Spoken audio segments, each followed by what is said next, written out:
Tratamiento del COVID según nivel de gravedad.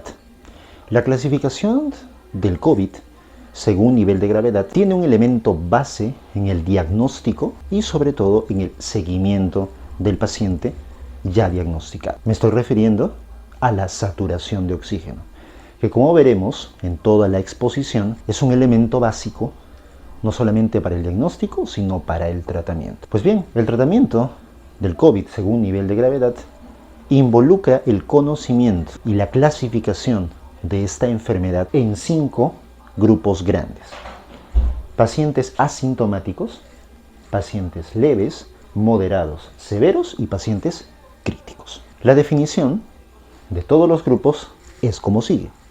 La definición del paciente asintomático es un paciente que presenta una prueba molecular o un PCR positivo, sin síntomas, y la saturación de oxígeno tiene que ser mayor o igual a 96%. Obviamente, este tipo de pacientes no requieren tratamiento. Pacientes leves a moderados. Pacientes leves con infección respiratoria y una saturación de oxígeno mayor o igual a 97%. Pacientes moderados con una neumonía, probablemente viral, con una saturación de oxígeno entre 94 a 96%. El manejo en este tipo de casos tiene que ser ambulatorio. Pacientes con un COVID severo y crítico. Pacientes con un COVID severo, la relación entre la presión arterial de oxígeno y la fracción de oxígeno inspirada tiene que estar entre 101 y 300. La frecuencia respiratoria tiene que ser mayor o igual a 30 respiraciones por minuto y la saturación de oxígeno tiene que ser menor a 93%.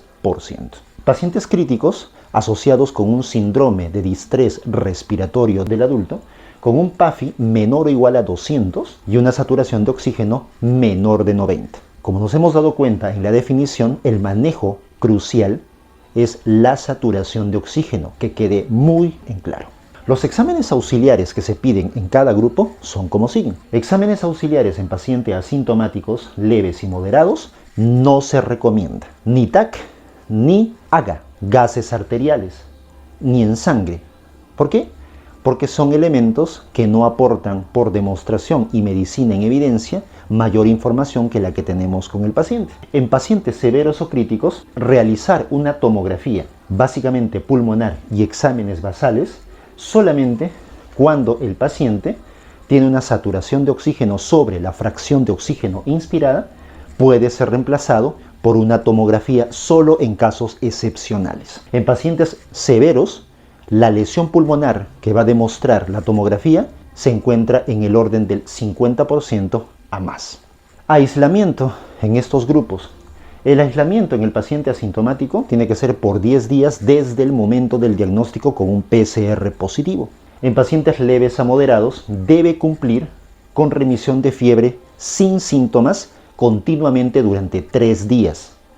Y la remisión de síntomas de los 3 días en adelante deben haber transcurrido por lo menos desde el diagnóstico inicial 10 días sin síntomas para poder dar de alta al paciente, o por lo menos sentir que el paciente puede volver a hacer actividades diarias, ¿no? O continuas.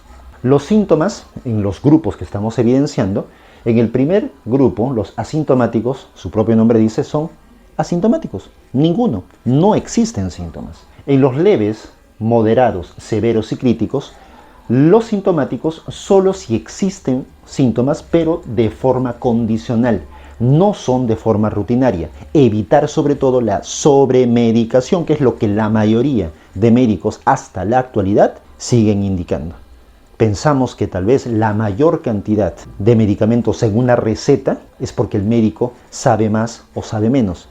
En este tipo de casos se ha demostrado por medicina de evidencias que a mayor cantidad de medicamentos, mayor perjuicio para el paciente y mayor daño pulmonar. Las medidas generales en estos grupos, la deambulación y la alimentación tienen que ser normales junto con la hidratación. Todo esto según tolerancia. El control de la saturación diaria tiene que ser de 4 a 6 veces al día. El baño y el aseo tienen que ser normales en un momento en el cual la temperatura esté sobre el nivel adecuado. Iniciar caminatas y ejercicios de manera precoz, lo que ayuda en el paciente a recomponer fácilmente la función pulmonar. El paciente con medidas generales entrado en un estado crítico tiene que ser el manejo netamente en UCI, unidad de cuidados intermedios o intensivos. Oxigenoterapia. Aquí es básico indicar los siguientes puntos. En el paciente asintomático leve a moderado con la saturación mayor o igual a 96%, no requieren oxígeno,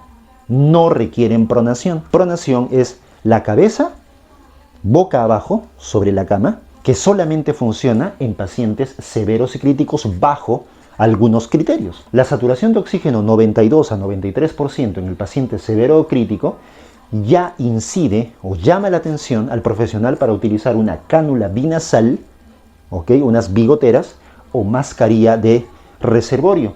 Con una saturación menor de 90%, el uso de la cánula nasal de alto flujo casi es necesaria, evaluando de acuerdo a la respuesta del paciente la utilización de un CPAP o la utilización de una ventilación mecánica no invasiva. La anticoagulación, ojo, en asintomáticos leves y moderados, no existe evidencia científica y clínica de que pueda mejorar la condición del paciente. La anticoagulación en pacientes severos y críticos sí está demostrada, pero de manera profiláctica con enoxaparina 40 miligramos subcutáneo, una vez al día, o en dosis excepcionales profilácticas intensivas de enoxaparina de 40 miligramos subcutánea 2 veces al día. Los corticoides, muy mal utilizados hasta ahora, inclusive, por profesionales que pensamos que este tipo de medicamentos van a resolver milagrosamente la patología del COVID, cosa que está totalmente demostrada que no es así. Los corticoides en pacientes asintomáticos leves y moderados no está demostrada su utilización y menos aún la mejoría del paciente. En pacientes severos y críticos, solo en insuficiencias respiratorias agudas con oxígeno, dexametasona de 6 miligramos, vía oral o vía endovenosa, o la prednisona 40 miligramos al día, o la metilprednisolona de 8 miligramos en dosis en la mañana o en la noche de 7 a 10 días.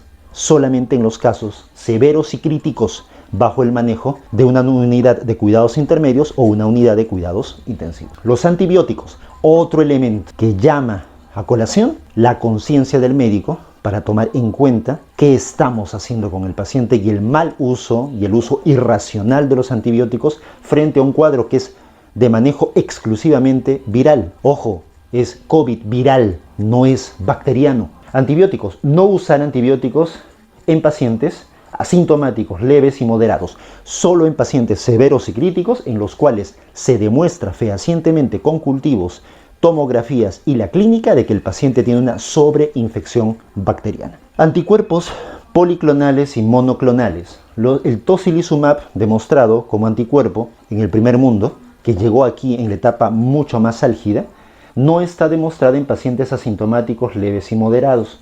Solo está demostrado el tocilizumab si se inicia dentro de las primeras 24 horas en pacientes con un COVID severo y crítico bajo ventilación mecánica invasiva o ventilación mecánica no invasiva o con el uso de cánula nasal de alto flujo, con corticoide y un PCR, una reacción en cadena de la polimerasa menor a 7.5.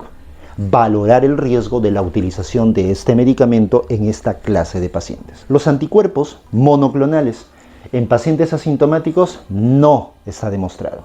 En pacientes leves a moderados, el bamlanivimab, el etesivimab, el caricimab y el invenimab con mutaciones E48K probablemente podrían responder bajo criterio exclusivo del personal de salud.